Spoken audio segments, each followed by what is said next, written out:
Hello, good evening to everyone. Welcome to another episode on mechanics. So today we are trying another question on statics.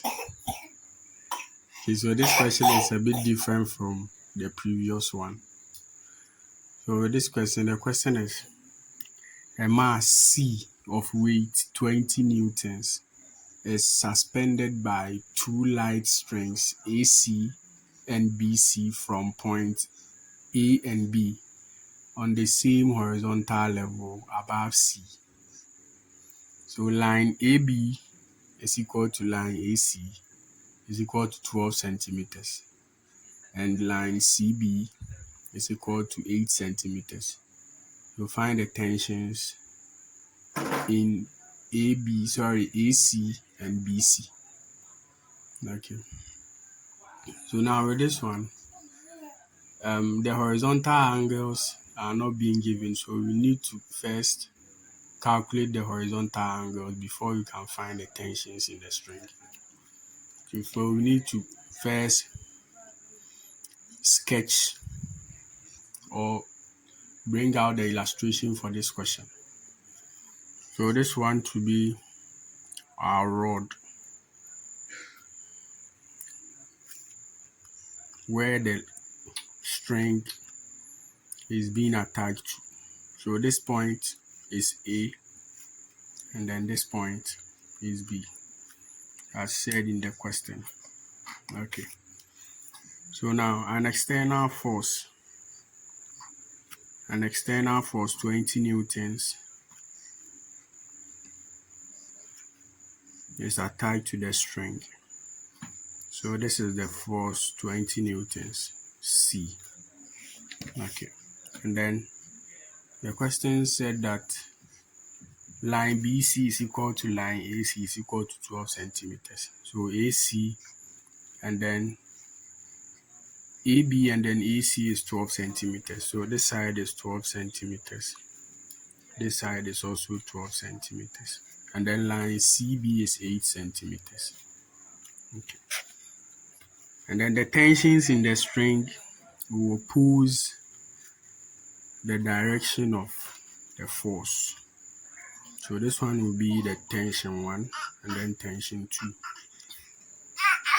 Okay. So now let's create a dotted line here and then create another dotted line here.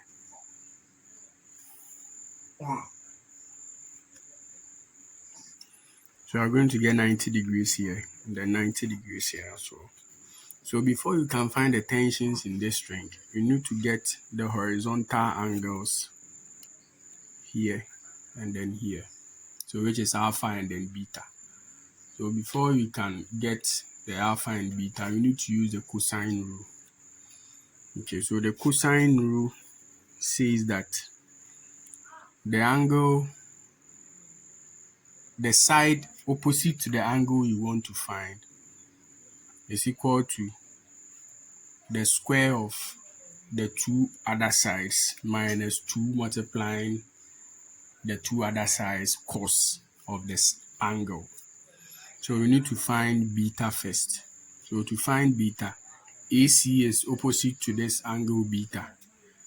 So the cosine rule is AC square is equal to AB square plus BC square minus 2AB times CB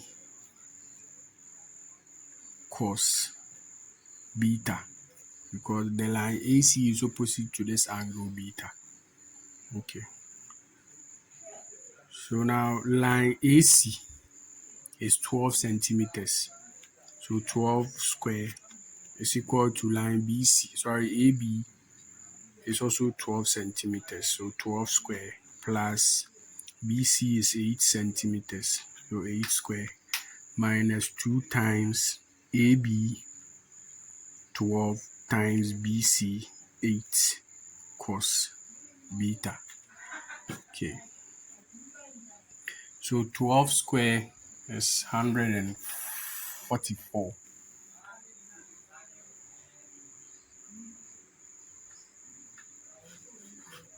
144, which is equal to 144 plus 8 square, which is 64, minus 2 times 12 times 8, which is 192 cos beta. Okay, so 144 minus 144 minus 64 is equal to negative 192 cos beta. So this will take away that. So negative 64 is equal to negative 192 cos beta. Now you can find beta from here. So negative 64 is equal to negative 192 cos beta. We divide both sides by negative 129, negative 192. So this will cancel this. So therefore, cos beta is equal to 64 over 192. So therefore, the angle labeled beta is equal to cos inverse of 64 divided by 192, which is 70.528. So to 2 decimal places normal, so 70.53 degrees. So this is the angle beta. Then let's proceed to find the angle alpha. So alpha to the side opposite to the angle alpha is BC. So we are going to get BC square. BC square is equal to AB square plus AC square. AB square plus AC square minus 2 AB AC cos alpha. So BC is 8. So we are going to get 8 square is equal to 12 square plus AC.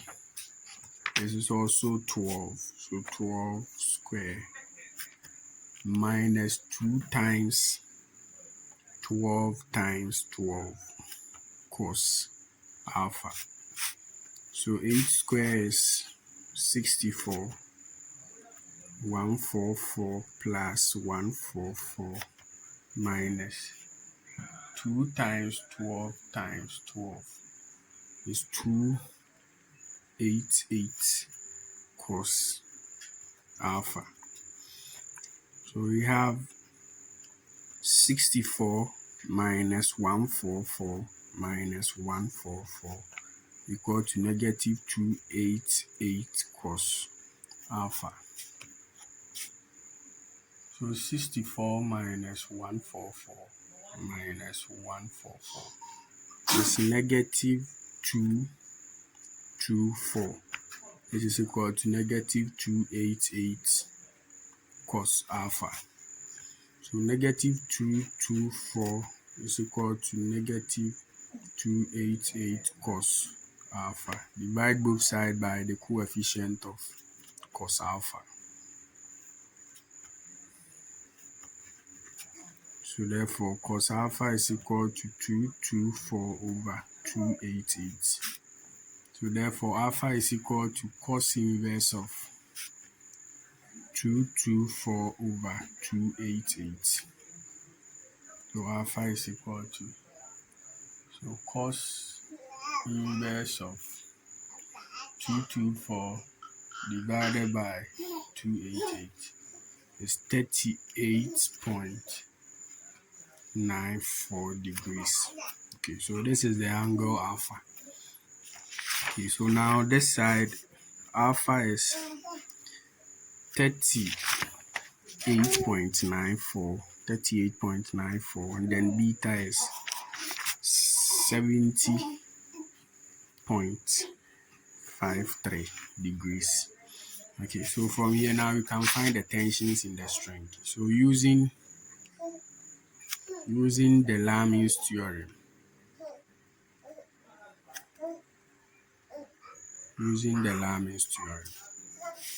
so now you can find the first tension, either tension 1 or tension 2 first.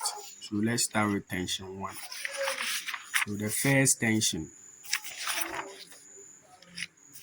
Okay, so let's figure out these angles first. So alpha is alternate to this side, so this side will also be 38.94, and then beta is alternate to this side, 70.53. Okay, and then triangle sum up to 180 degrees. So now we have 90 plus 38.94 minus 180 will give us 51. So this side is 51.06. This side will also be 51.06. And then 70.53 plus 90 minus 180 also be 19.47. So it is also alternate to this side as 19.47. Okay. So now you can proceed to find the tensions. So using the lami's theorem. So the first tension divided by the sine of its opposite angle.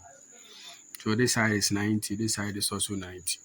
So this is the first tension. So the angle opposite is the whole of this. So it's 90 plus 70.5. So 90 plus 70.53, which is 160.53. So sine of 160.53, which is equal to the weight of C divided by the sine of its angle. So the weight is 20 newtons divided by sine of its opposite angle. So the opposite angle for this weight is 51.06 and then plus 19.47. So 51.06 plus 19.47, 70.53. Okay, so now let's find the first tension. So T1 sine 70.53. So just cross multiplication, then 20 times sine 160.53. So now you can find the first tension by dividing both sides by the coefficient of the first tension, which is T1. So divide this one by sine 70.53. This one too by sine 70.53. So this will take away that. So therefore, the first tension is equal to 20 sine 160.53 divided by sine 70.53, which will be 7.07 newtons. So this is the first tension. So let's find the second tension. So let's assume that this one is I. So I will be the second tension. So T2 is the second tension divided by sine of its opposite angle. So T2, the sine of its opposite angle is 38.94 plus 90. So 90 plus 38.94, which will be 128.94. So it will be sine of 128.94 equal to the weight of C divided by sine of its angle, opposite angle. So 20 divided by sine 70.53. So just by cross multiplication, the second tension multiplying sine 70.53 is equal to 20 sine 128.94. Okay, so let's continue from somewhere here. So now I have the second tension sine 70.53 is equal to 20 sine 128.94. We divide both sides by the coefficient of T2, which is sine 70.53. So this will cancel that. So T2 is equal to 20 sine 128.94 divided by sine 70.53. So which will be 16.49 newtons. Okay, so 499. So therefore, the second tension is equal to 16.50 newtons. Okay, so thank you for watching. Please like, subscribe to my channel, and then share your thoughts in the comment section.